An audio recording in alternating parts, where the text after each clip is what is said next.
You're watching News 360, and time now for the business stories of the day. The head of the finance department of the University of Ghana Business School, Professor Godfred Bokpeng, has charged government to be more transparent in its plans to pay off its debt to bulk oil distributing companies, BDCs. The banking sector has been hard hit by the situation, leading to high non-performing loans and slow growth. The central bank says the banking sector's income before tax registered a negative 5.4% growth as at December last year, despite recording 34.9% growth in December 2014.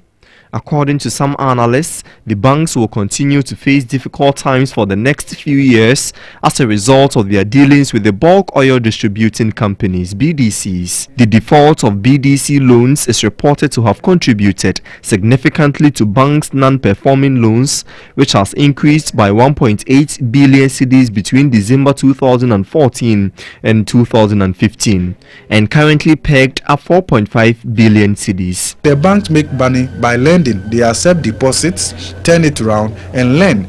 It's in this process that they are able to make some money. So if the lending part, which is part of the intermediation, is not done well and the economy is not doing well, there's so much uncertainty and the interest rates are particularly very high, then you have to bear in mind that banks will be recording higher non-performing loans, because those sectors that have received those lendings wouldn't be able to pay back.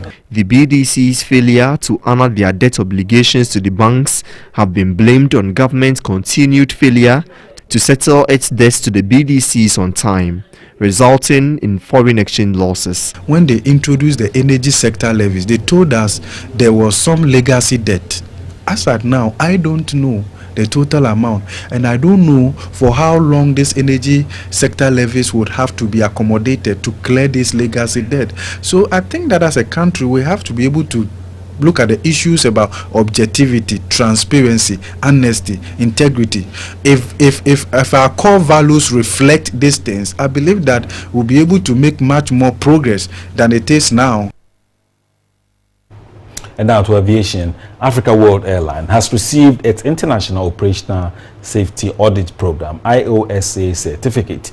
The certificate makes the airline the second IOSA registered airline in Ghana. After 3 years in operation, Africa World now joins the league of over 400 global IOSA certified airlines. This will afford Africa World enter into commercial agreements with foreign carriers and handle passengers traveling on itineraries which require multiple airlines. We are delighted to be here today to recognize and celebrate the results of your efforts as the second Ghanaian IOSA registered airline. The preparation process was rigorous and I guess expensive too. But your commitment to the ideals of safety spurred you to this achievement. Last year, Africa World Airlines was audited and responded to all findings. Chief Operating Officer of Africa World, Captain Samuel Thompson, noted the certification will give the airline the growth it desires. It means that the company's internal controls and systems are good. It means that the company observes good safety measures, and we intend to grow with this. So other airlines coming in wanting to partner with us and wanting to do cooperative agreements with us will know that once you're on the IOSA register, we have good systems in place, and so we'll get more people wanting to work with us. The IOSA certification audit is an internationally recognized and accepted evaluation system designed to assess the operational management and control systems of an airline, universally accepted best practices in the airline industry.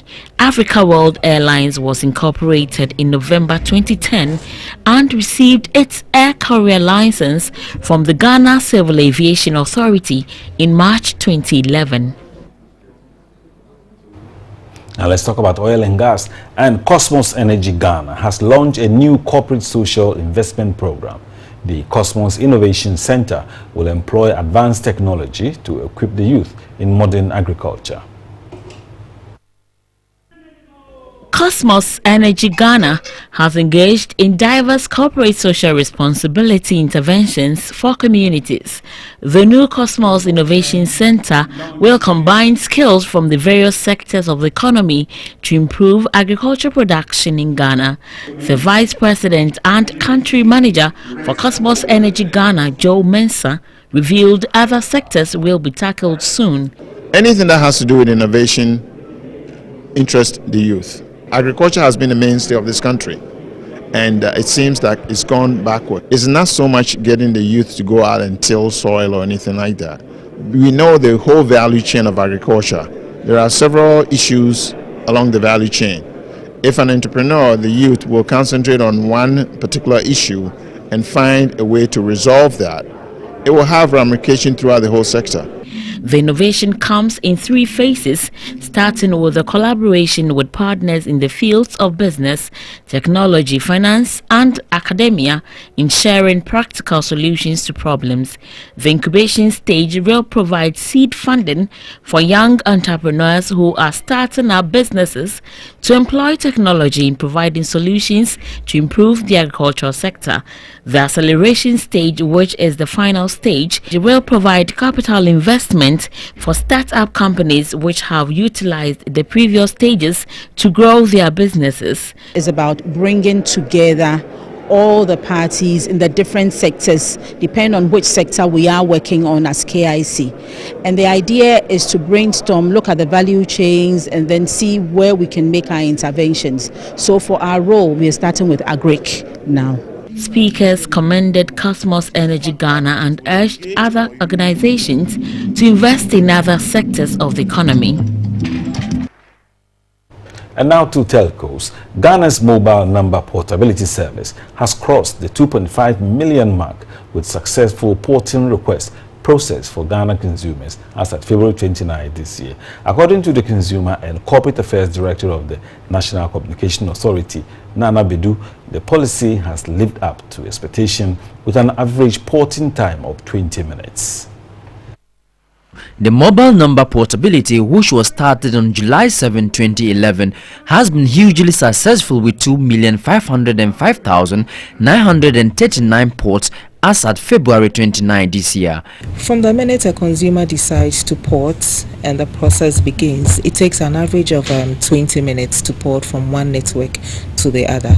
Our shortest porting time actually is 5 minutes or less, and it depends on if the person has submitted the right information. According to the Consumer and Corporate Affairs Director, although the program has lived up to expectation, there are some challenges. She indicated the policy was to give subscribers a choice, which in turn introduces quality service delivery to clients. The only qualification should be that your SIM card is validly registered in your name. Those who do not qualify to port are those who have ported within the last 30 days. We try to give an allowance of 30 days to ensure that the networks are not swamped with people moving from one network to another within 1 day or 2 days. In the case of a mobile number being ported fraudulently, the NCA has the emergency restore service to compel the network to reverse the porting.